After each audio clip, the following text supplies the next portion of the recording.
Bueno, arrancamos nomás. Bienvenidos a todos y a todas los que están mirando este simposio de Asaya Granda, a un panel llamado Desafíos técnicos y prácticos de regular algoritmos e inteligencia artificial. El panel lo va a estar moderando Daniel Yankelevich, y entre los participantes también se van a contar Ricardo Baeza Yates, Beatriz Musaniche y María Vanina Martínez. Daniel Yankelevich es director en Practia, una empresa de consultoría en tecnología y gestión de la información, y director de datos de Fundar, un think tank de políticas públicas. En el ámbito académico fue profesor de la Universidad de Buenos Aires y en otras universidades nacionales, públicas y privadas. Realizó un doctorado en informática en la Universidad de Pisa e hizo un postdoctorado en Carolina del Norte. Ricardo Baeza Yates es director de investigación del Instituto de Inteligencia Artificial Experiencial de Northeastern University en Silicon Valley. Anteriormente, entre 2006 y 2016, fue vicepresidente de investigación de Yahoo Labs, primero dirigiendo el Laboratorio de Investigación para Europa en Barcelona, y más tarde, en 2014, siendo Chief Research Scientist en Sunnyvale, California. Fue galardonado con premios y distinciones de instituciones a nivel nacional de distintos países e internacional. Beatriz Musaniche es licenciada en Comunicación Social de la Universidad Nacional de Rosario, máster en Propiedad Intelectual de Flaxo, donde también es candidata al doctorado en Ciencias Sociales. Flaxo. Actualmente es presidenta de la Fundación Vía Libre. Y por último, María Martínez es doctora en Ciencias de la Computación de la Universidad de Maryland, Estados Unidos, con postdoctorado de la Universidad de Oxford. Es coordinadora del Programa de Ciencias de Datos e Inteligencia Artificial en la Fundación Sadowski, investigadora del Instituto de Ciencias de la Computación CONICET-UBA en el área de Inteligencia Artificial y profesora del Departamento de Computación de la Facultad de Ciencias Exactas y Naturales de la Universidad de Buenos Aires. Además, es miembro del Comité Nacional de Ética en la Ciencia y Tecnología del Ministerio de Ciencia, Tecnología e Innovación. Bueno, Daniel, Ricardo, Beatriz, Vanina, muchísimas gracias por estar acá y les cedo la palabra. Hola, muchas gracias por la invitación a armar este panel, y muchas gracias a los panelistas por sumarse y a todos los que nos están escuchando por sumarse a este panel. Y gracias por la presentación. Vamos a funcionar así, vamos a hacer una primera ronda. Yo voy a hacer una breve introducción y vamos a hacer una primera ronda de 5 minutos para que cada uno pueda comentar sobre el tema. Después de eso vamos a hacer una segunda vuelta para iniciar un debate, y lo vamos a cortar el debate para hacer participar al público. Es decir, vamos a dejar bastante espacio para preguntas, comentarios, respuestas, y todo lo que haga falta. Así que en algún momento alguna de los panelistas, Beatriz, se tiene que ir un ratito antes, así que aviso desde ya para que no sorprenda, no es que se cae. Y bueno, espero que no sea en medio de alguna de las peleas que ojalá se den.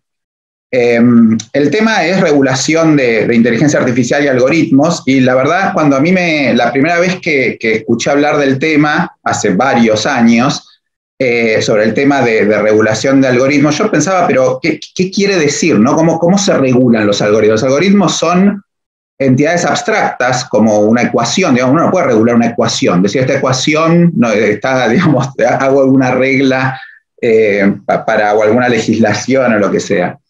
Pero me fueron educando durante los años, hice los deberes y me mostraron, bueno, que hay temas como las armas autónomas, como temas de sesgos en, por ejemplo, la evaluación de currículums en forma semiautomática, sesgos de género u otros tipos de problemas, incluso en el uso de inteligencia artificial en justicia. Hay casos concretos que se fueron dando que dicen, bueno, para eso tendría de alguna manera que estar, tendría que existir alguna regulación para eso, porque no se va a autorregular o el mercado no lo va a manejar solo.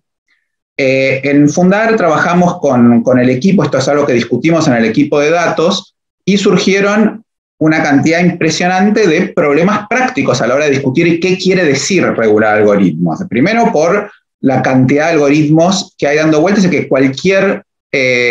cualquier organización tiene, ¿no? Es decir, uno piensa, bueno, el algoritmo de Facebook. El algoritmo de Facebook no es el algoritmo, hay miles o decenas de miles de algoritmos que utilizan para diferentes cosas, de diferente tamaño, algunos son muy grandes, eso ya complica bastante, pero además saber qué hacen esos algoritmos, cuáles son los que hay que regular y cuáles no, porque yo el algoritmo que uso en mi casa, o no sé, regular DALL-E por ahí suena como medio algo medio innecesario, mientras que en otros casos por ahí uno puede decir el efecto tiene más sentido. Y ni hablar de cosas como, bueno, ¿qué es el algoritmo? El algoritmo, sobre todo en los temas de aprendizaje automático, el algoritmo es solo el algoritmo, son los datos, el programa, los parámetros, qué es lo que se incluye ahí, ¿no? Hoy en el mundo hay dos visiones muy claras. Una es la visión europea, que un poco dice, bueno, yo doy indicaciones de cómo deberían hacer las cosas, pero cada organización, cada entidad es responsable de hacerlas bien, y si yo detecto después que el uso de los algoritmos es incorrecto, por ejemplo, hay una discriminación, el problema es la discriminación y no el algoritmo, y si vos me tenés que demostrar que hiciste las cosas bien, ¿no? Yo te doy una guía y tenés que mostrar que hiciste esas cosas bien. Y eso queda, digamos, está captado en cosas como DSA o DMA. En el caso de, que son las directivas europeas, ¿no? En estos temas. En el caso de China, hace un par de meses, China pidió a varias organizaciones que le entregaran los algoritmos, que no es dar el código, es dar información sobre qué algoritmos se usan y cómo. Todavía no sabemos cómo China va a trabajar con eso, pero sí sabemos que empiezan a aparecer regulaciones para el uso de algoritmos, incluso de reconocimiento de imagen, cosas por el estilo, digamos, que el gobierno impone de alguna manera. Y uno podría agregar una tercera visión, que es la visión más de Estados Unidos, que de alguna manera dice, bueno, yo con las leyes que tengo me alcanza. Con esas leyes puedo también regular los casos de algoritmos, si bien son casos nuevos o aparecen las tecnologías nuevas, los casos no son tan distintos a lo existente. Entonces, hay dos preguntas de alguna manera implícitas. Si hace falta y si es posible hacer alguna regulación de inteligencia artificial y algoritmos, no tanto desde lo conceptual o desde el posible mal uso de los algoritmos, sino sobre la cuestión más práctica de qué sería una regulación de algoritmos. Y punto dos, cómo enfrentar los problemas técnicos que aparecen a la idea de definir, bueno, ¿qué quiere decir regular algoritmos? ¿Quiere decir poner reglas sobre estas entidades abstractas? ¿Qué incluyo, qué no incluyo? ¿Dónde aparecen, digamos, qué propuestas puede haber para enfrentar estos problemas? Cierro acá, espero que se haya entendido la problemática, no quería tomar mucho tiempo, y si les parece, empezamos con Beatriz, con este tema, así que abro el micrófono. Beatriz, 5 minutos cuando quieras. Bueno, muchísimas gracias, Daniel. La verdad es que una muy completa introducción a las complejidades que nos toca discutir en este foro y en tantos otros. Digo, esta es la discusión hoy, en todos lados donde uno vaya, esta es una discusión gigante. Yo quisiera arrancar poniendo dos cuestiones como tipo principio. Digo, voy a poner aquí, voy a clavar mi bandera. Una es que los algoritmos no llegan a operar en un vacío. Es decir, los algoritmos habría que, por supuesto, en estas preguntas que hacías de si hace falta, si es posible y toda la complejidad que eso supone, lo primero que uno tiene que mirar es en qué contexto se inserta la aplicación de algún sistema de toma automatizada de decisiones. Y ver cuáles son las regulaciones que ya existen en ese campo de toma de decisiones automatizadas. Entonces, en ese campo hay áreas que son altamente reguladas. La práctica médica, por ejemplo, la introducción de un nuevo dispositivo médico, de una nueva droga, de cualquier cosa que tiene un impacto directo sobre la vida, la integridad física, la integridad emocional, la salud de una persona, en general, en la mayoría de las sociedades, está fuertemente regulado. Uno simplemente no puede poner una droga en el mercado y ver qué pasa y hacerse no, bueno, no, yo no sabía que iba a tener este efecto, porque tiene que tener previamente una serie de pasos que cumplir. Entonces, la primera cuestión es, con una definición clara del área de aplicación, entender que el algoritmo no va a caer en el vacío, que va a llegar a un mundo que ya tiene regulaciones. Y la otra bandera que quiero clavar es que no regulamos la tecnología, sino que las regulaciones operan sobre las conductas de las personas. Entonces hay una cosa que no podemos hacer, que es de alguna manera invisibilizar a las personas o las empresas o las instituciones que están detrás de la tecnología. ¿Qué quiero decir con esto? Que muchas veces con la idea de, fue el algoritmo, acá yo no sé qué hace, una serie de cuestiones que enturbian muchas veces el debate, lo que hay es efectivamente una forma de alejar a aquellas personas que están poniendo en la vida social ese algoritmo de las responsabilidades que pueden tener a partir de algún impacto que ese algoritmo tenga en esa vida social.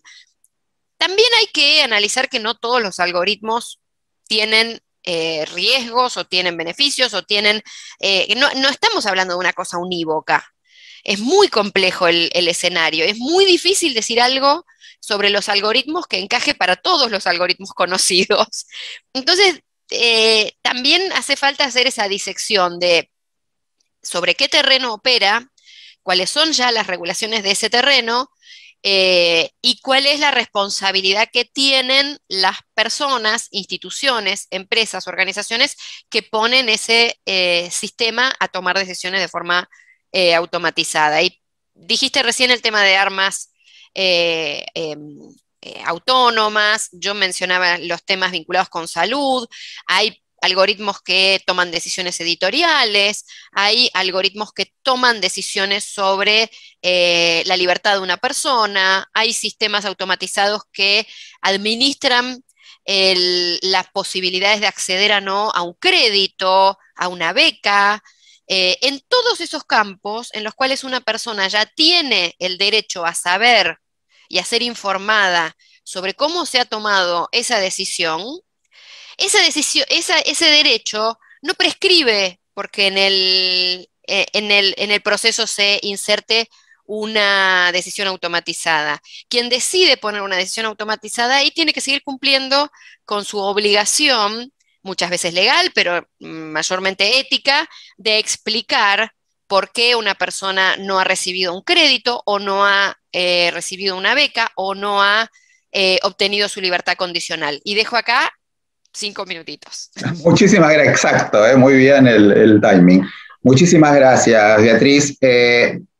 Aprovecho para saludar a Ricardo, que no lo pude saludar antes. Hola, Ricardo. Un gusto de verlos a todos. Un gusto tenerte acá. Y bueno, te escuchamos, Ricardo. Sí, buena introducción, y también quiero hacer unas precisiones de acuerdo a tu introducción de cómo vemos las cosas un poco distintas. Primero, no se regulan los algoritmos ni la tecnología, se regula el uso de ellas. Es muy importante porque si no, no tiene mucho sentido. Y ahí sí lo que mencionó Bea tiene mucha importancia porque es el uso el que le dan las personas, no le dan otros entes. Así que no hay nada abstracto, es cómo las personas usan la tecnología. Y también a mí no me gusta hablar de algoritmos porque tal como tú dijiste, Facebook tiene miles de algoritmos. Yo prefiero regular los sistemas, es decir, el sistema completo, que es cientos de algoritmos, pero lo que tenemos que regular son sistemas completamente integrados, donde no basta con verificar que un modelo esté funcionando bien, donde también hay que ver cómo es la interacción entre esos modelos que puede tener un problema. No solamente, por ejemplo, cada modelo por sí solo puede estar funcionando correctamente, pero cuando tú los pones juntos pasa algo raro, como el caso de Deliveroo en Italia, donde el modelo aprendió a discriminar a las personas que no podían entregar comida de noche. Y también ahí, si uno va un punto más, es, en realidad, incluso si regulamos el uso de un sistema, eso no basta si no tomamos en cuenta la interacción con el resto del mundo. Es decir, puede ser que un sistema tenga muy buenas intenciones, funcione muy bien, pero que en un contexto dado funcione pésimo porque hay aspectos culturales, sociales, políticos que hay que tomar en cuenta. Y de hecho ese es parte del problema de regular el uso de tecnología, que al final depende del contexto. En el mismo contexto ya sabemos cosas que para una persona pueden ser negativas, para otra persona pueden positivas, solo si cambiamos el contexto. Y eso no está capturado, no va a ser capturado en ninguna regulación. Y finalmente yo creo que es un error regular el uso de cualquier tecnología, porque lo que tenemos que hacer es regular problemas. Es como decir, mira, no podemos usar los martillos para matar a una persona. Ya tenemos los derechos humanos, ya sabemos que no se puede hacer eso. Y tenemos que regular, tal como regulamos la medicina, los viajes aéreos, la educación, etcétera, tenemos que hacer lo mismo, aunque sea más trabajo, porque si no, ¿qué va a pasar? El siguiente paso va a ser regular el uso de blockchain, regular el uso de la computación cuántica, y quién sabe más qué vamos a inventar. No podemos tener una regulación por tecnología, nos vamos a volver locos. Imagínense si lo hemos hecho antes en el pasado. Yo creo que lo que pasa ahora es que como la inteligencia artificial toca a todo el mundo, dicen lo más fácil es tratar de regular esto. Pero el problema es que vamos a seguir haciendo cosas que tocan todo el mundo, como Internet, etcétera. Tenemos que darnos el trabajo de hacer regulaciones muy bien pensadas para cada problema. Es decir, yo me preocuparía hoy en día más de cómo hacer respetar los derechos humanos independientemente de la tecnología que usemos. Todavía no hemos logrado respetar los derechos humanos en todo el mundo. No pongamos cosas extra que además pueden ser inconsistentes con lo que ya tenemos. Sobre todo si cada país hace lo que quiere y eso no es coherente con las Naciones Unidas o con otros países. Ahí llego. Muchísimas gracias Ricardo, gracias por el aporte. Damos lugar a Vanina. Bueno, muchas gracias Daniel y a mis compañeras de panel. Bueno, creo que voy a repetir varias cosas de las que Bea y Ricardo dijeron. Esta cuestión de, a mí tampoco me gusta llamarlos algoritmos, y me parece que hablar de sistemas, incluso en los términos en los que lo estamos hablando, los estamos tratando hoy, y no solamente enfocarnos en inteligencia artificial, ¿sí? Porque hay muchos sistemas que no tienen inteligencia artificial y que sin embargo los humanos los usamos como un apoyo de toma de decisiones, como si fueran inteligentes simplemente porque son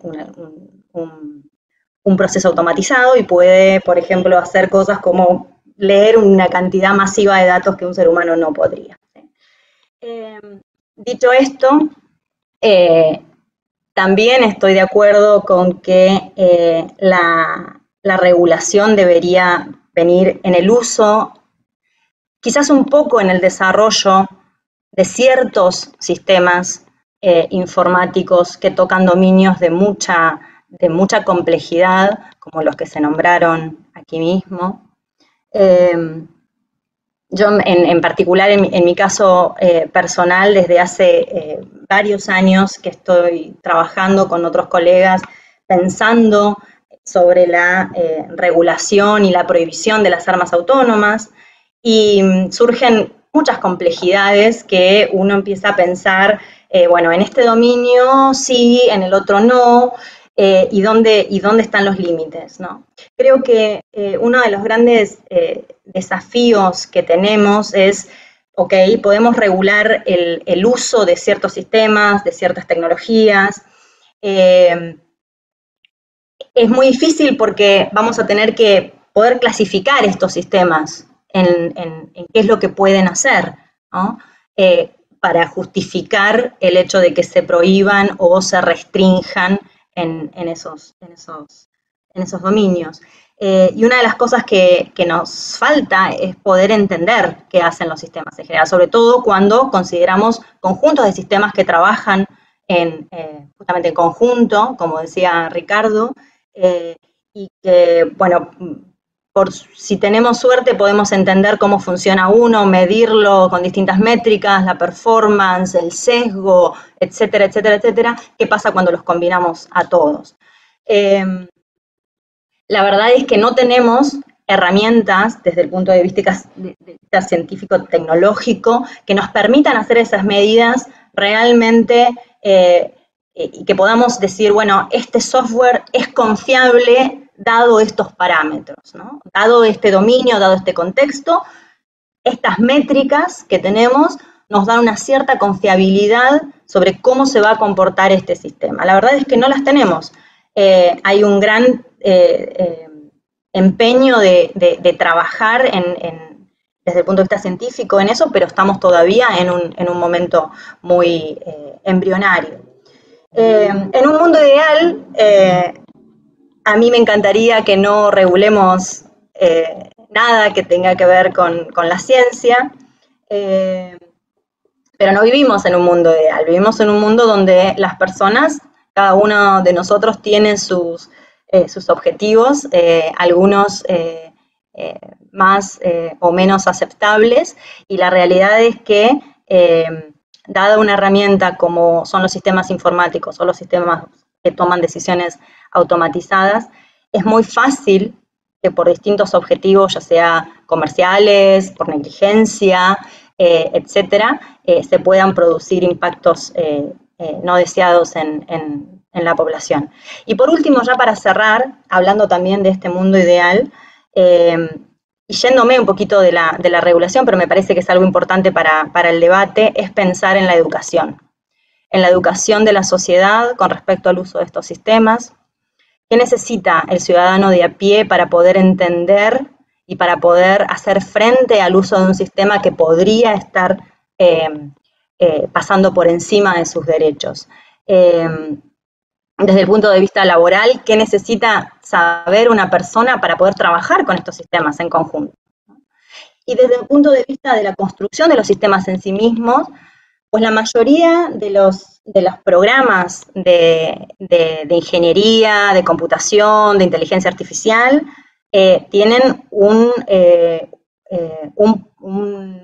lista de materias que no incluye cuestiones que puedan hacernos pensar afuera de lo técnico, ¿no? Digamos, matemática, tenemos informática, matemática y un montón de herramientas técnicas que nos permiten en principio desarrollar algoritmos correctos desde un punto de vista funcional, pero no tenemos formación desde el punto de vista ético, de poder entender que estos sistemas no funcionan en un vacío, que la mayoría de ellos va a trabajar sobre personas, sobre datos de personas, y van a tratar de resolver problemas en la comunidad. Por lo tanto, si bien no estoy proponiendo que todos los ingenieros sean eticistas, sí que podamos desde nuestra formación pensar en estas cuestiones para poder desarrollar mejores sistemas a lo largo de nuestras carreras. Y yo sí me pasé. Gracias, Vanina. Buenísimo. A ver, no tan bueno porque hay más coincidencias de las que yo esperaba y demasiadas coincidencias y digamos, me parece que falta para un poco de pimienta.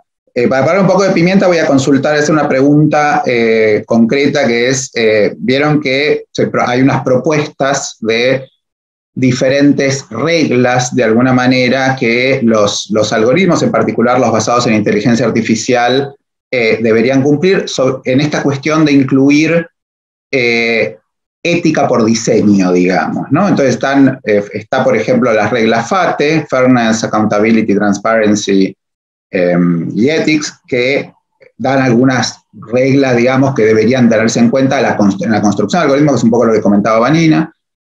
Y hay una visión que es un poquito distinta, que es la visión está en la misma línea, pero que es la existencia de guías, como la guía del BID, que armaron un grupo de especialistas, en el cual estaba incluido Ricardo, que la comentó en la conferencia inaugural, habló un poco sobre esa guía y sobre esa forma de encarar.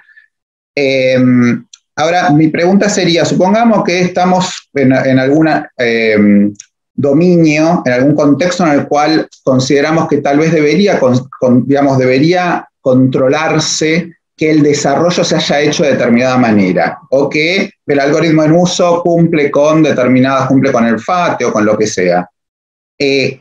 ¿Es posible hacer eso? Primero, ¿es conveniente hacerlo, que exista alguna especie de poder de policía o un enforcement de los algoritmos, o que haya una autoridad de aplicación de una seguridad, de una regulación que diga, bueno, esto se va a usar en salud o se va a hacer tal cosa, debe hacerse de determinada manera? ¿Quién puede controlar eso? ¿O quién puede controlar si es que existe un sesgo o no debe controlarse?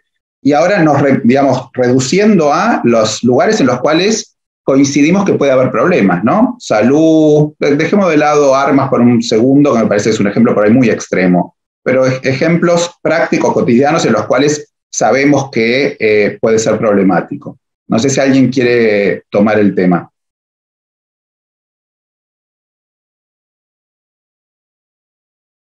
¿Puedo? Arranco. Sí. A ver, es súper interesante este planteo, porque yo voy a volver a mi primera bandera, digamos, mi primer punto donde me paré, que es el campo de aplicación y cuál es el impacto que ese sistema vaya a tener en la vida de las personas. Si ese sistema puede de alguna manera poner en riesgo derechos fundamentales de una persona, definitivamente tiene que haber transparencia, tiene que haber algún mecanismo o alguna forma de controlar, no sé técnicamente cómo se hace, pero sí por lo menos conceptualmente tiene que haber algún tipo de control que permita poner una especie de arbitraje entre quien toma la decisión y quien está afectado por esa decisión, una especie de tercera figura que pueda generar confianza en las distintas partes, en particular en la parte que vaya a ser afectada. Estoy pensando en cosas que se han aplicado, como los casos de Compass en los Estados Unidos para la evaluación de posibilidades de reincidencia y de otorgamiento de libertad condicional. Incluso aquí en Argentina, en América Latina, ya se está hablando, creo que bastante, demasiado a pompa como para lo que realmente es, pero por lo menos la vocación está de generar mecanismos de generación automatizada de sentencias judiciales, cuestiones que tienen que ver con la salud, me parece, cuestiones que tienen que ver con la seguridad, por ejemplo. Antes, Daniel, decías que el mercado no se autorregula y que no se va a poner límites. Sin embargo, hay algunos campos en los cuales algunos sectores del mercado han puesto un límite. Por ejemplo, en Estados Unidos, algunas empresas se están negando a venderle a las fuerzas de seguridad sistemas de reconocimiento facial para el uso en el espacio público. Digo, como excepción que confirma la regla que decías, Daniel, pero digamos, me parece que en los casos en los cuales se afecte efectivamente derechos humanos, garantías fundamentales, tiene que haber alguna instancia que genere confianza en las distintas partes involucradas. En el sistema de justicia, por ejemplo, o en cualquier área tiene que haber una forma de construir confianza, y quizás esa forma de construir confianza es un tercero que audite, es un tercero que evalúe, es algún mecanismo estandarizado de evaluación, no lo sé, pero lo fundamental es que si hay un algoritmo o hay una instancia, un sistema que toma decisiones que impactan en derechos humanos, tiene que haber, y que ese impacto puede ser negativo, digo, puede suponer afectación de la salud, afectación de la integridad de todo tipo, digo, física y emocional, mental, o la libertad de las personas, tiene que haber una construcción de confianza. Si eso se genera con una autoridad que audite, con una autoridad que regule, en algunos campos hay autoridades que regulan. ANMAT regula todo lo que es la puesta en el mercado de cuestiones, pero no sé si ANMAT está en condiciones de hacer una cosa así. Son nuevos desafíos a campos que se están expandiendo. Muchas gracias. Ricardo, Vanina, ¿quieren comentar algo? Sí, me gustaría seguir en la misma línea. Bueno, qué pena que dejaste las armas fuera por un segundo solamente, espero, porque en realidad una cosa es que sea un caso extremo y otra cosa es cuánto daño hacen. Ejemplos de drones matando civiles ya tenemos varios en Afganistán, en Ucrania y seguramente en Rusia, etcétera. Es decir, esto está pasando todos los días y yo prefiero no pensar en esos robots militares que ya existen y que tienen al menos 3 grandes potencias, 4 yo diría, y quién sabe qué van a hacer si alguno está vuelto loco como una película de ciencia ficción. Esperemos que eso no ocurra. Espero que sea extremo, pero como alguien dijo, la estupidez humana es muy grande. Pero me gustaría hablar, por ejemplo, habló de transparencia. Lamentablemente la transparencia por sí sola no sirve de nada. Yo puedo ser completamente... China, por ejemplo, es completamente transparente, pero las personas no pueden hacer nada para cambiar los derechos que están siendo violados. La transparencia es importante, y eso es mucho más importante en países que no creen en los sistemas de gobierno, es decir, digamos, Europa del Sur y sus colonias. En cambio, en otros lugares lo más importante es la rendición de cuentas, porque sí creen en los sistemas de gobierno, es decir, no necesitan transparencia para creer que están haciendo lo que deberían hacer. Al final parece que pedimos todo, queremos transparencia y rendición de cuentas, y también deberíamos, para que las personas puedan actuar, tenemos que tener lo que se llama el derecho en inglés a to contest, que sería a poder hacer un reclamo. Y aquí tenemos los sesgos del castellano, porque para decir accountability necesitamos 3 palabras. Para decir to contest nos complicamos para saber qué verbo usar, porque son cosas que como que nuestras sociedades no nos gusta hacer, o por lo menos los gobiernos que tenemos no les gusta que se las hagan. Pero si tenemos transparencia, tenemos que tener el derecho a reclamo, como en el artículo 22 de la Ley de Privacidad de Datos de la Unión Europea, que dice que uno tiene derecho a reclamar en el caso de una decisión realizada por un sistema cualquiera, no tiene por qué ser inteligencia artificial. Ese es otro muy importante. Tiene para ser para cualquier sistema algorítmico, porque si no, yo ya veo gente que va a decir, no, yo uso sistemas expertos de los antiguos, yo uso estadística avanzada, cualquier cosa para decir que no es inteligencia artificial, y dejamos hecho ya el agujero para los que quieren hacer trampa. Finalmente, el tema de poder certificar modelos, o de poder, por ejemplo, dar cualquier tipo de sello de calidad, es muy difícil porque estas cosas van cambiando todo el tiempo. Es decir, un modelo se reentrena muchas veces, es activo, se reentrena todo el tiempo, se reentrena cada semana. Lo único que se podría hacer es tratar de hacer algo como ISO 9000, que lo que uno certifica es el proceso para realizar el modelo, es decir, que la compañía tiene la gobernanza de datos y modelos que van desde el comienzo hasta el final, con un impacto ético de análisis al comienzo, con una reunión con los posibles usuarios al comienzo, con una reunión con todos los actores de los requerimientos al comienzo para verificar que las hipótesis son correctas, etc. Es decir, tener una regulación del proceso y ahí poder certificar si esta compañía parece que tiene todo en su lugar. Lamentablemente sabemos que aunque incluso exista eso, pueden saltarse algunas etapas y tener modelos que no funcionan. El único que ha hecho algo parecido, y si a alguien le interesa, es el libro que ya salió de Human Centered AI de Ben Schneiderman, que es el único que empieza a hablar de cómo tenemos que desarrollar software responsable. Y el futuro, tal como lo dije en mi charla la semana pasada, el futuro va a ser cómo podemos usar la IA para ayudar a la IA a ser responsable. Eso yo creo que va a ser lo más efectivo a corto plazo.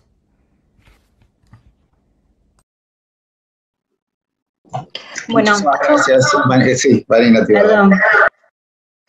Yo creo que deberían existir, como dice Bea, algún tipo de marco en el cual estos sistemas especiales o dominios especiales puedan generar confianza, ¿no?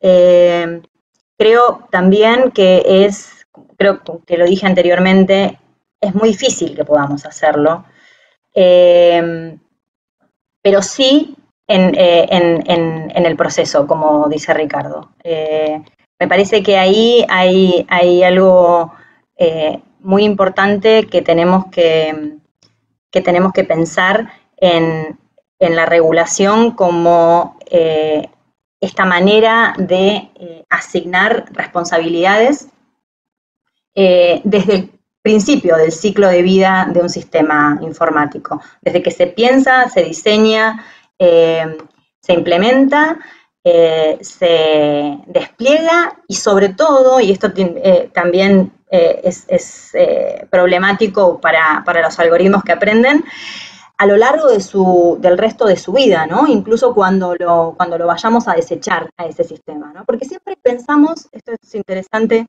escuchaba el otro día una charla, siempre pensamos en, bueno, el algoritmo cuando funciona puede generar algún tipo de impacto negativo, ¿sí? Y nos olvidamos que, supongamos que un algoritmo que funciona bien, ¿sí? que es aceptable, ¿no? Digamos, dentro del marco que querramos ponerlo, legal, ético, como sea. Y el día de mañana ese algoritmo se saca. ¿Sí? Se ha formado todo un sistema sociotécnico alrededor de ese sistema informático que funciona porque funciona el algoritmo de tal manera, ¿no? Bueno, ¿qué pasa cuando sacamos eso de manera quizás no responsable? Entonces, cuando hablamos de un sistema de informático, un sistema de inteligencia artificial, tenemos que pensar desde su creación, su ideación, ¿no? Que tiene que ver con para qué problema quiere resolver este sistema, hasta el momento en que se destruya.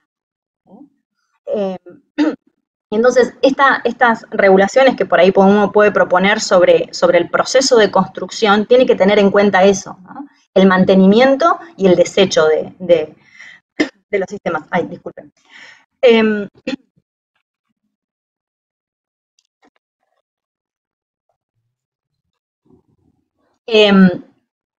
Para terminar esta intervención, quiero volver un poco a cuestiones de las métricas, ¿sí?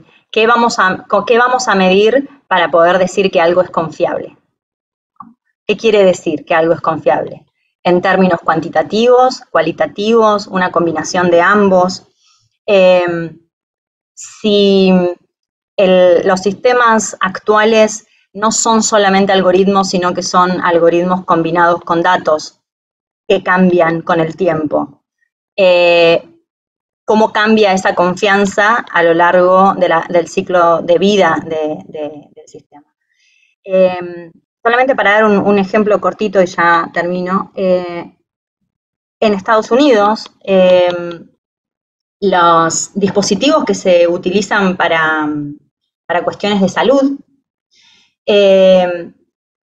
ya tienen una regulación bastante avanzada en términos de sistemas informáticos. O sea, hay toda una división que trabaja en, bueno, vamos a usar sistemas informáticos para resolver cuestiones de salud. ¿Qué pueden tener estos sistemas? ¿Qué no pueden tener desde el punto de vista técnico, ¿no? Me parece que eso es algo que se puede copiar para los contextos más que más nos importan, ¿no? Digamos. Pero también me preocupa esto que decimos, bueno, que es verdad, no podemos regular todo, no podemos regular los algoritmos.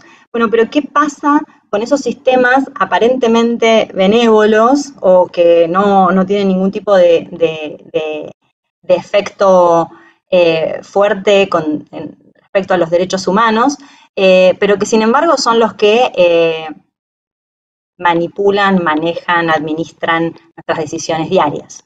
¿Sí? ¿Qué hacemos con esos sistemas? No son sistemas de salud, no son armas, son sistemas. De hecho, ese tipo de sistemas a los que me estoy refiriendo, la Comunidad Europea los dejó completamente de lado dentro de lo que es el borrador de regulación para inteligencia artificial. Quedaron absolutamente dentro del semáforo verde, ¿no? Salvo alguno en particular que hiciera profiling, ¿no? Sí, la dejo a Bea para seguir. No, me subo a lo que estabas diciendo, Vani, porque tocas un tema que es mi background de grado, digamos, que es el tema de medios de comunicación, porque, por ejemplo, los algoritmos que administran nuestra dieta informativa, que son los que regulan cuál es el próximo video que va a seguir si dejamos que corran los videos, y que ya se ha documentado hasta el hartazgo la cantidad de veces en las cuales estos sistemas automatizados llevan casi inequívocamente a teorías conspirativas, a fragmentación de la sociedad, a tener un impacto sobre las democracias, a tener un impacto sobre la polarización creciente de las sociedades y demás. Y ese es así como un tema que está muy, muy fuerte y muy sobre la mesa en ámbitos que no son necesariamente o estrictamente los de las ciencias de la computación, pero sí los de la ciencia política o las ciencias sociales en general, especialmente en el campo de la comunicación. Ahí, porque esos, por ejemplo, uno podría imaginar que son algoritmos inocuos en términos del impacto en la salud, el impacto en temas como en el semáforo este que decías, Vani, de la Unión Europea, ¿no? Quedaron en un sector de muy baja regulación porque no tienen, por lo menos a primera vista, no tienen un impacto directo. No es que tomo una decisión y administro un tratamiento equivocado que puede generar con secuelas graves en la salud de una persona o intervengo en la libertad de una persona, como son los sistemas de, por ejemplo, reconocimiento facial para la seguridad o cosas por el estilo. Sin embargo, tienen en el mediano y largo plazo un impacto, y quizás no por trillado el ejemplo deja de ser útil, en la proliferación de los movimientos anticientíficos, antivacunas y demás, tiene mucho que ver con la proliferación de este tipo de recomendaciones sostenidas en distintas plataformas. Y eso lo hacen distintos algoritmos, lo hace un modelo de negocios de retener audiencia, de retener atención y demás. Ahí hay un punto crítico de cómo se regula, porque ahí entraríamos en una regulación de un sector que es menos afín a la lógica de la regulación, como son los medios de comunicación. Porque ahí estos algoritmos operan como editores de medios de comunicación y uno puede decir, bueno, en la industria farmacéutica hay un hábito, hay una costumbre, se sabe cuáles son las regulaciones, se sabe que antes de poner un producto en el mercado tenés que pasar por todos los procesos de ANMAT, todos los procesos de la FDA, todos los procesos que ya están institucionalizados. Ahora, cuando hablamos de, por ejemplo, algoritmos que gestionan la dieta informativa en una sociedad, ese es un sector que no es afín a la regulación y que de hecho está bien que así sea, digo, porque ahí entra a terciar la cuestión de libertad editorial, de libertad de expresión, de pluralidad de medios, etcétera, etcétera. Entonces también ahí sumamos una complejidad, aún no siendo un tema de vida o muerte, pero sí puede ser un tema crítico en un sector de la sociedad, de la industria, de las empresas y demás, no muy afín a la regulación tampoco, digamos. Entonces, dejo ahí el lío y en 3 minutitos me retiro, así que... Tirás la piedra y te vas. Yo quería preguntar digamos, complejizar un poquito por otro lado. Cuando estaban hablando antes con algunas de las cosas que dijeron, yo estaba pensando un ejemplo que es, por ejemplo, un dispatch de ambulancias, ¿no? Hay que mandar las ambulancias y organizar cómo van, por dónde van. Entonces uno podría pensar tres casos, 3 escenarios. El escenario 1, donde hay una persona que sigue un protocolo, no hay ningún algoritmo, un ser humano sigue un protocolo y despacha las ambulancias. Escenario 2, un algoritmo de optimización determinístico, conocido, que despacha las ambulancias. Escenario 3, un algoritmo de inteligencia artificial que despacha las ambulancias. El escenario 1 no está regulado, no hay algoritmo de por medio, hay un ser humano que por ahí es un salame y que manda las ambulancias mal, y que en todo caso cuando se muera alguien se lo juzgará, tendrá alguien responsabilidad penal o no, qué sé yo. El escenario 2 es un algoritmo tradicional que hoy están funcionando y no están regulados, y no están demostrados, y no tienen ningún régimen. Y ahora aparecen los algoritmos de inteligencia artificial y nosotros decimos, no, pará, hay una inteligencia artificial, vamos a regularlo. ¿Es así o yo me estoy perdiendo algo?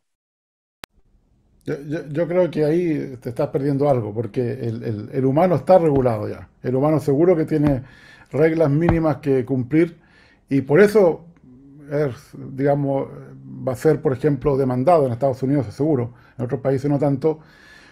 Sí pasa algo errado. Hay reglas, por ejemplo, seguro que hay un número mínimo de minutos para que la ambulancia sea enviada, etcétera.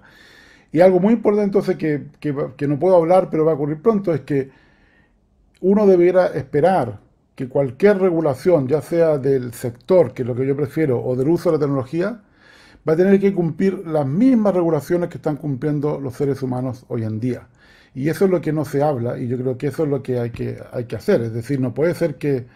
No es que el mundo no esté regulado, ya está regulado, y por eso tenemos que pedirle lo mismo a los sistemas de inteligencia artificial. Ahora, un problema es que la gente quiere pedirle más a los sistemas de inteligencia artificial y se olvida que aprenden de nosotros y que no sé si queremos jugar a ser dioses, a crear cosas que son mejores que nosotros, y si eso ocurre yo creo que es peligroso por otras razones que sería otro panel. pero yo creo que debiéramos tratar de pensar que la rendición de cuentas tiene que ser equivalente a la del ser humano. Y por supuesto el sistema no es culpable de nada.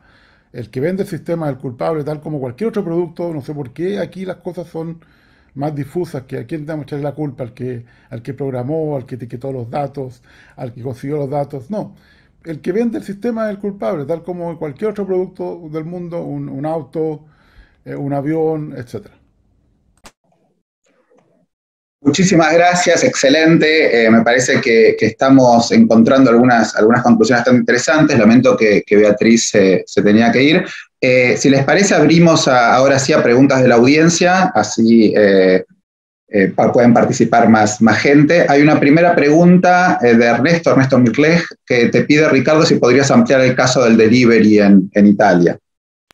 Ernesto, gusto no de verte, pero que saber que estás ahí viendo este panel. Bueno, es una compañía tipo Globo, que se llama Deliveroo, es como con dos O al final, las dos O siempre están de moda.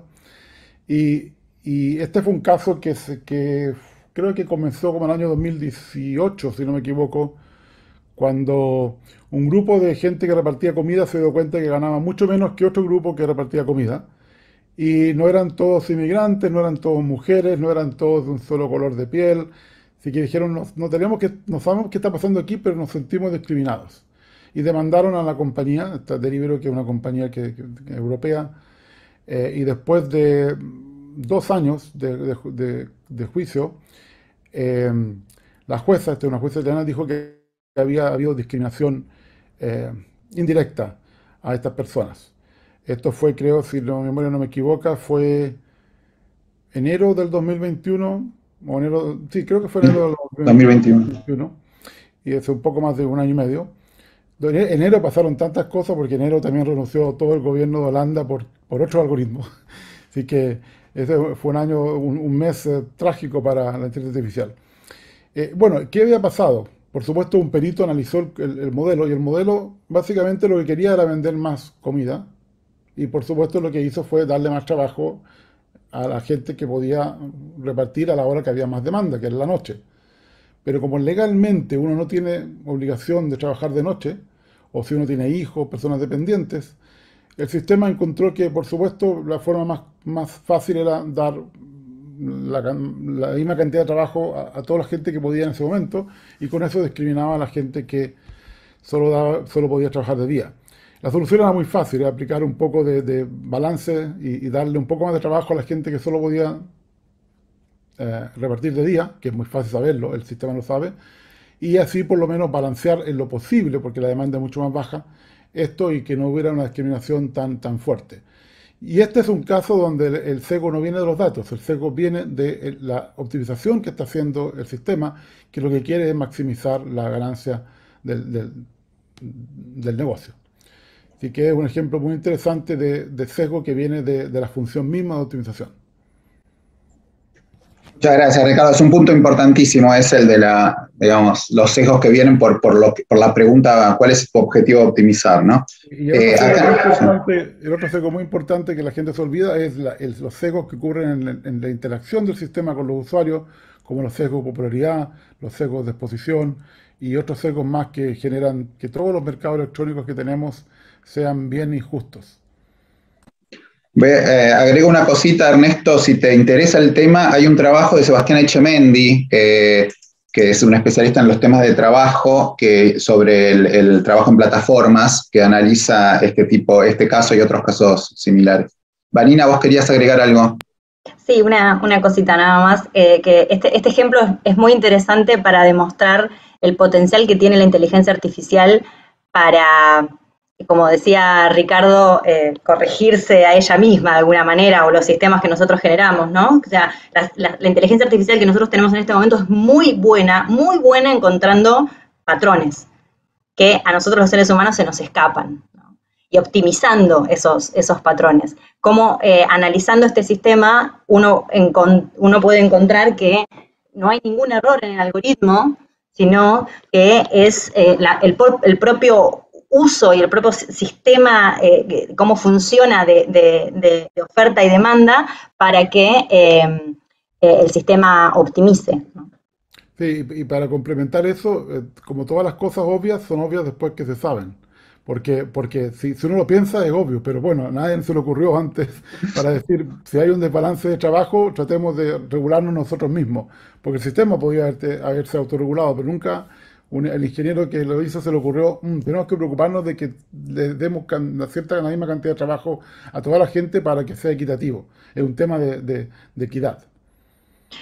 Sí, un tema con eso es que, perdón, ¿no? Pero no hay manera posible de que todos podamos pensar en todos los posibles sesgos que existen, ¿no? Entonces, bueno, es un poco ingenuo pensar que con una regulación o con un montón de estándares vamos a poder capturar todo este tipo de cosas que suceden una vez que el sistema se pone en marcha muchas veces. Sí, la mayoría de los sesgos son invisibles hasta que alguien los encuentra. Y ahí se convierte en obvios, ¿no? Una vez que los encuentra. Hay un libro que escribió una persona que conozco que se llama todo lo que es, digamos, sentido común es común después que uno lo sabe. O sea, todo lo que es obvio es después que uno lo conoce. Y hay muchos ejemplos que son obvios solo por conocimiento, no porque realmente sean obvios. Buenísimo. Acá tenemos otra pregunta del público que es, ¿qué opinan sobre los bans, los drones que utilizó Rusia contra Ucrania para atacar en Ucrania? Bueno, yo haría un poco de una clase de historia. En la Primera Guerra Mundial, Alemania usó armas químicas y después de eso se prohibieron las armas químicas, el gas mostaza que se usó sobre todo en el frente entre Francia y Alemania, y Bélgica y Holanda. En la Segunda Guerra Mundial, Estados Unidos tiró 2 bombas atómicas en Japón, y después de eso como que hay un acuerdo más o menos claro que no se van a tirar de nuevo. Más o menos porque nunca se sabe con algún loco que puede decidir tirar una bomba atómica. Así que, de alguna manera, prohibimos la bomba atómica.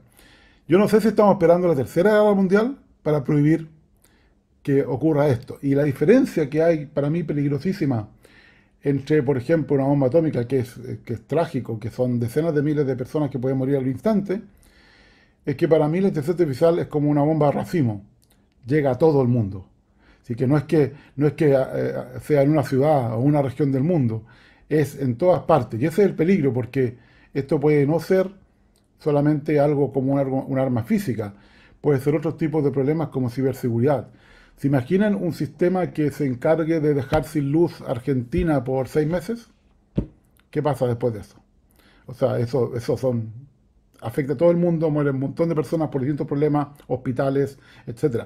Así que yo creo que eso deberíamos regularlo antes que ocurra la Tercera Guerra Mundial, porque la tercera, todos sabemos, es mucho peor que la segunda. No quise ser muy pesimista, pero yo creo que hay que decirlo. Vanina, vos habías comentado algo sobre armas autónomas también. Sí.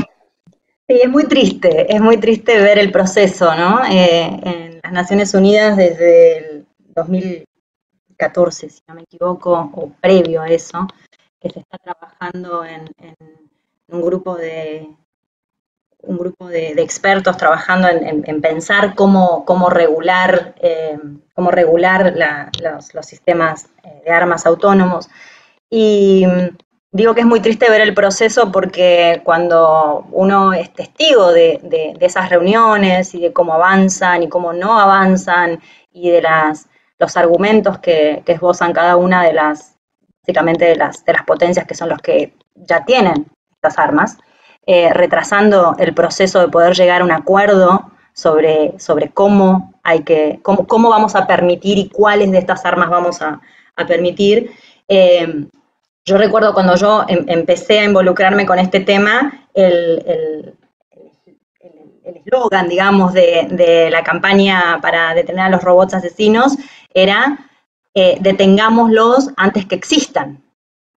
¿No? Que no lleguemos a este caso, como dice Ricardo, de que una vez que estén allá afuera y hagan un desastre, hagamos, ¿no? Un desastre, nos pongamos a regularlo.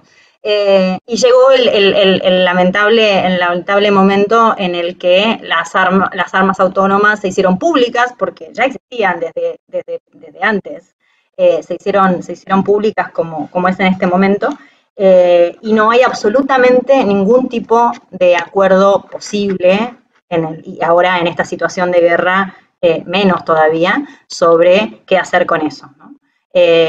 Entonces estamos realmente, para ser más pesimistas todavía que Ricardo, librados a la buena voluntad de que los países se restrinjan un poco en cómo prueban esas armas en estos escenarios reales. Perfecto. Tenemos dos preguntas más que me gustaría levantar, a ver si tenemos tiempo. No tenemos muchísimo tiempo. Ricardo Rodríguez comenta, bueno, sobre esto, digamos, este planteo que, Ricardo, que hiciste vos y que también había hecho Beatriz, de pedirle a los sistemas los mismos estándares que los humanos y las regulaciones existentes, por ejemplo, en ANMAT o en el caso del dispatch de ambulancia. ¿Dónde está la pregunta? Acá.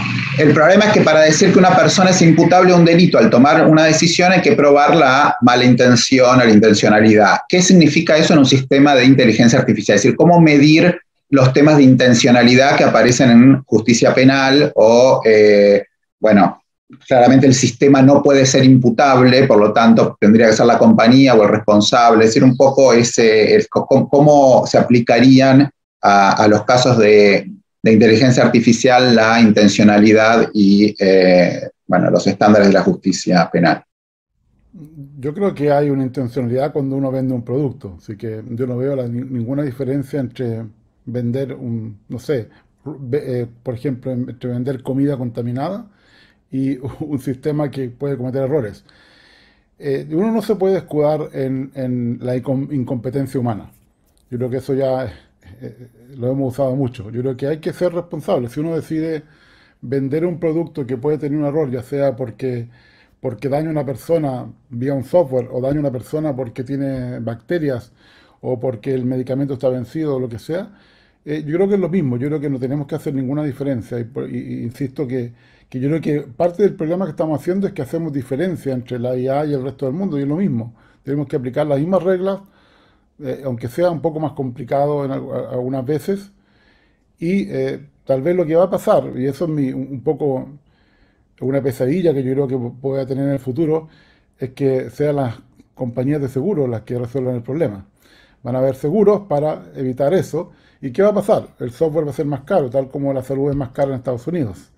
Esa es una posibilidad. Yo espero que eso no ocurra, pero para que eso no ocurra, tenemos que autorregularnos un poco más. Es decir, hay códigos de ética que ya existen, que no se usan mucho.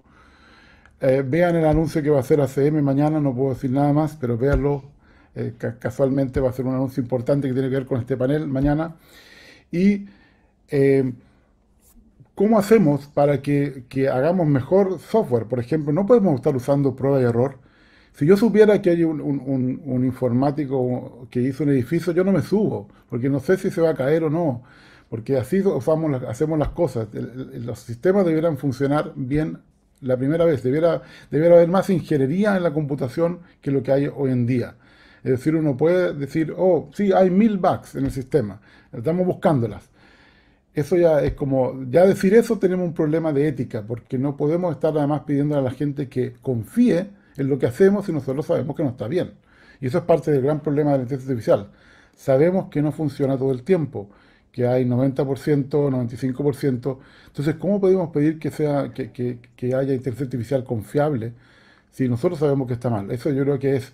Si hace 100 años alguien me hubiera dicho aviación confiable, yo no viajo en avión.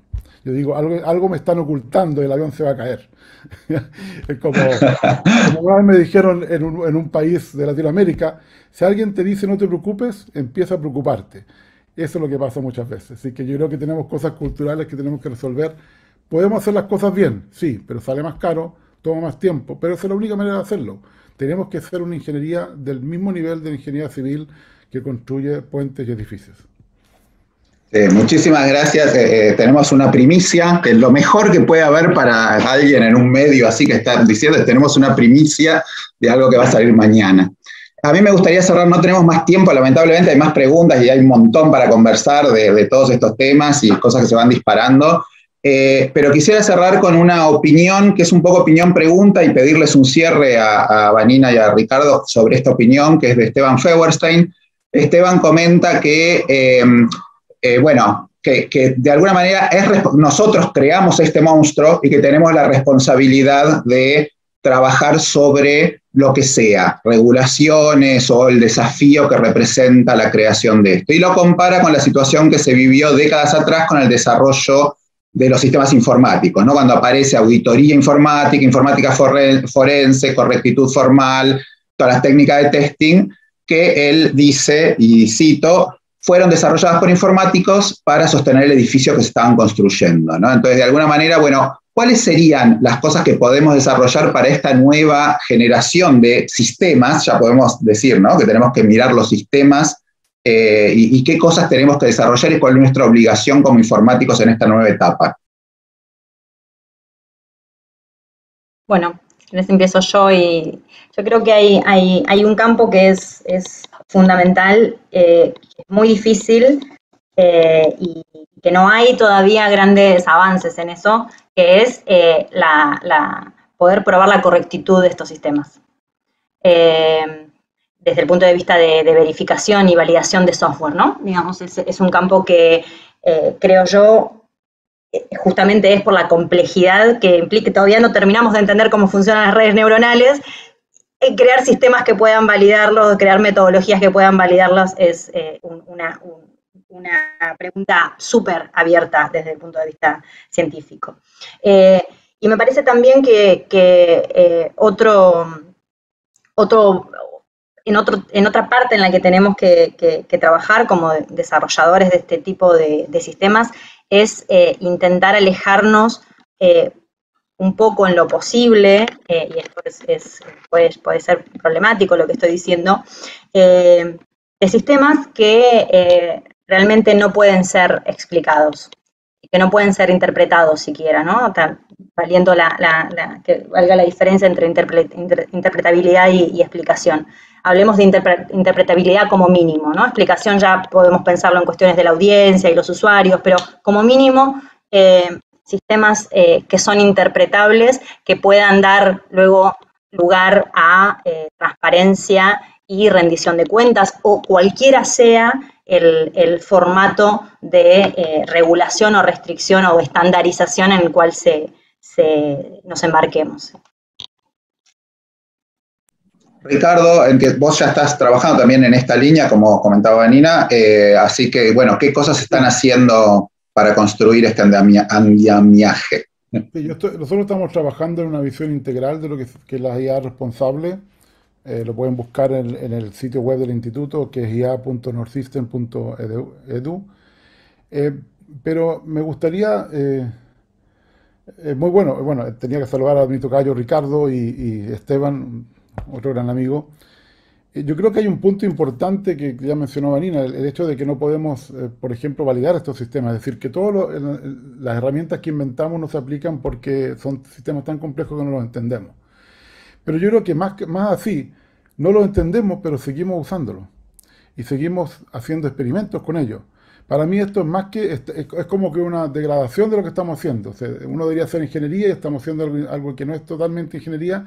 Y ahora para mí, en muchos casos, es alquimia. Funciona. No sabemos por qué, pero funciona. Es como probemos tal arquitectura hasta que funciona. 70%, 80% y funciona. Yo diría, yo creo que tendríamos que tener un código de ética muy estricto. Si hay algún sistema que puede haber una persona, no podemos hacer algo que no sabemos cómo funciona y que sabemos que funciona solamente para los casos que hemos probado, porque, por ejemplo, y por eso Uber, después de la muerte de una mujer en Arizona en el año 2018, vendió su unidad de autos autónomos, porque vio que el problema es muy difícil, es decir, ningún conjunto de datos va a tener todos los posibles accidentes de tráfico del futuro. O sea, no los vamos a conocer y va a haber algún problema nuevo que va a haber, básicamente va a hacer que el sistema no funcione. Entonces la pregunta es, si hay un sistema que es, digamos, no dañino, digamos publicidad en Internet, en la web, que sería como, entre comillas, menos dañino, tal vez uno puede decir ya, alquimia ahí, es válido. Pero en un sistema que tiene que ver con salud, tiene que ver con educación, tiene que ver con otras cosas críticas, yo diría no, tienes que tener, por ejemplo, interpretabilidad y no siempre explicabilidad, porque hay otros temas ahí de complicaciones de explicabilidad. pero uno debería entender lo que está haciendo. Y esto yo creo que tiene que ver parte de la ética profesional, y que yo creo que nos está cumpliendo porque mucha gente dice, funciona, hasta ahora funciona, pero ¿por qué? No sé. Y ahí hasta necesitamos un poco más de modestia, porque, por ejemplo, ¿cuántos sistemas que predicen con confianza 0,2 dicen algo cuando deberían decir no sé? Un sistema inteligente dice no sé cuando no sabe. Esto todavía no lo vemos, necesitamos más modestia nosotros mismos en los sistemas que hacemos. Si no es 0,8 o más, uno diría no sé, lo siento, no sé qué puede ser. Por supuesto, nadie compraría esos sistemas tan honestos, pero yo creo que necesitamos un poco más de honestitud en este tema. Buenísimo, muchísimas gracias. Acá Gerardo comentaba, se necesita sabiduría artificial, además de inteligencia artificial, ¿no? Creo que es un buen cierre como conclusión del panel. Sí, pero para decirle a Gerardo que la sabiduría natural falta mucha, así que también artificial, así que sí, yo iba a comentar que yo conozco también personas que no dicen no sé, ¿no? Y lamentablemente varias de esas nos dirigen. Pero bueno, quería agradecerles muchísimas gracias por la participación, muchísimas gracias a los asistentes. Hubo también varios call to actions, desde, bueno, que no nos quedemos con el fue el algoritmo, el tema de educación, el tema de trabajar sobre estas cosas que tenemos que construir y sobre, digamos, una construcción de una ética profesional más fuerte y más difundida. Así que, nada, si alguien quiere hacer un comentario de cierre, si no, cerramos acá. Muchísimas gracias por toda la participación y por las preguntas, y bueno, seguimos ahora, ¿no? Vivi, con alguno de los otros paneles hay un break. Muchísimas gracias a todos nuevamente. Creo que este tema, efectivamente, como decía Daniel, da para charlar un rato largo más. También mucho interiorizarse en la regulación del uso de los datos, que mucho de esto ya fue hablado, que hacen uso de los algoritmos. Gracias a todos nuevamente, y seguimos a las 15:30. Ahora ponemos la placa comentando cómo seguimos. Todo esto queda grabado también.